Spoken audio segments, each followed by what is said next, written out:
भले ही सहारा प्रबंधन सहारा निवेशकों को टालता रहा हो, भले ही केंद्र सरकार ने सहारा रिफंड पोर्टल बनाकर भी निवेशकों का पैसा ना लौटाया हो, सहारा सेबी के खाते से 5,000 करोड़ रुपए निकलवा कर भी उन्हें निवेशकों को ना दिया गया हो, भले ही विभिन्न विधानसभाओं के साथ लोकसभा में मामले के उठने पर भी निवेशकों को उनका पैसा ना दिया गया हो, पर सहारा में निवेशकों को बड़े स्तर पर ठगा गया है, ये बात लोगों को समझ आ चुकी है। शासन प्रशासन की मिली भगत से कानून के पंजे से बचते बचते पर लोग सिधार गए। सुब्रत रॉय निवेशकों को बस ठगते ही रहे। सुब्रत रॉय ने तो अपने आप को हीरो के रूप में पेश किया, पर लोगों की नजरों में उनकी छवि एक फ्रॉड आदमी की ही रही। यही वजह रही कि सुब्रत रॉय पर बनी Netflix documentary bad boy billionaire के बाद अब director Hansal Mehta scam 2010 the Subrata Roy saga लेकर आ गए हैं।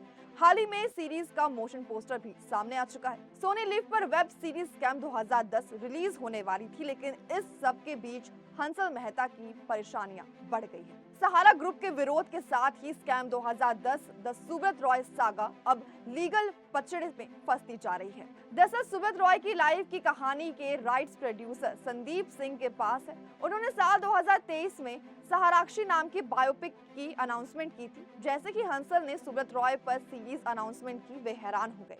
संदीप ने अब हंसल मेहता अपलॉयज एंटरटेनमेंट के प्रोड्यूसर समीर नायर और स्ट्रीमिंग ऐप सोनी लिव के खिलाफ कानूनी कार्रवाई करने का फैसला किया है। जानकारी मिल रही है कि सहारा ग्रुप के इस सीरीज के अनाउंसमेंट पर नाराजगी जताई गई है। साथ ही मेकर्स के खिलाफ लीगल एक्शन लेने की बात भी कही गई है।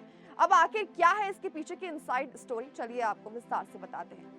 दरअसल हंसल मेहता सुब्रत रॉय सहारा कारनामों को लेकर एक कहानी लेकर आने वाले हैं। हालांकि इससे पहले ही सहारा परिवार ने इस सीरीज को अपमानजनक बताते हुए इसकी निंदा की थी। साथ ही मीडिया रिपोर्ट्स के मुताबिक सहारा ग्रुप शो मेकर्स के खिलाफ उचित कानून कार्रवाई पर विचार कर रहा है। ऐसे में प्रश्न उठता है कि सहारा ग्रुप निवेशकों के लिए भुगतान को लेकर गंभीर क्यों नहीं है। जिन निवेशकों ने सहारा ग्रुप को फर्श से अर्थ पहुंचाया, उन निवेशकों को दर दर की ठोकर खाने पर छोड़ दिया गया है। दरअसल हाल ही में हंसल मेहता ने scam 2010 the Subrata Roy saga की अनाउंसमेंट की है।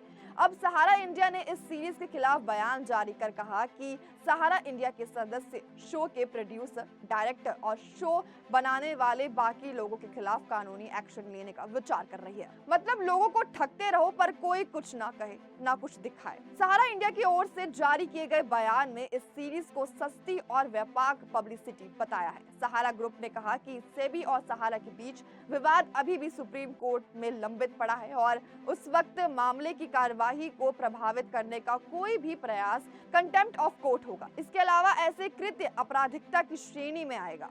सहारा इंडिया ने दावा किया कि सहारा इंडिया परिवार कभी भी किसी भी तरह से चीट फंड में शामिल नहीं था।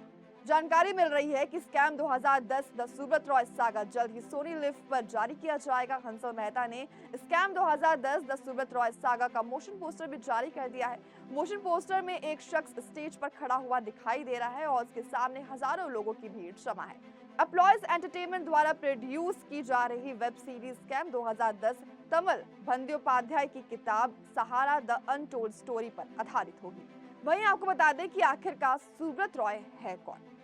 सुब्रत रॉय सहारा ग्रुप के फाउंडर थे। सुब्रत ग्रुप को उन्होंने सहारा इंडिया परिवार का नाम दिया था। अपने को वहां इस परिवार को अभिभावक बताते थे। सहारा की शुरुआती दौर में अभिवादन के रूप गुड सहारा बोला जाता था, जो बाद सहारा प्रणाम के रूप में बदल गया। बताया जाता है कि उन्होंने एक चीट फंड स्कीम शुरू की थी, जिसको लेकर उन पर निवेशकों के साथ किए गए फर्जीवाड़ा को लेकर केस दर्ज किया गया था। जब सेबी ने उनके खिलाफ केस दर्ज किया गया तो जानकारी मिली थी कि उन्होंने 3 करोड़ लोगों को 24,000 करोड़ रुपए वसूले थे।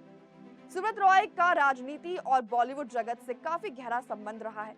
सहारा निवेशकों ने सुब्रत रॉय पर करोड़ों का फ्रॉड किए जाने का आरोप लगाया था। 2023 में 75 साल की उम्र में सुब्रत रॉय की मौत हो गई। जानकारी तो ये भी मिलती है कि सहारा से भुगतान न होने की वजह से लगभग 7,000 एजेंटों ने आत्महत्या की है। भुगतान को लेकर कई संगठन आंदोलन भी कर रहे हैं। ये आंदोलनकारी सहारा पर अपना 2 लाख करोड़ से ऊपर का भुगतान बता रहे हैं। सब कुछ हो रहा है पर नहीं हो रहा है तो वो है निवेशकों का भुगतान। तो हमारी आज की इस जानकारी में बस इतना ही। इसी के साथ देखते रहिए द न्यूज़ 15। वीडियो को लाइक, चैनल को सब्सक्राइब करना बिल्कुल ना भूलें।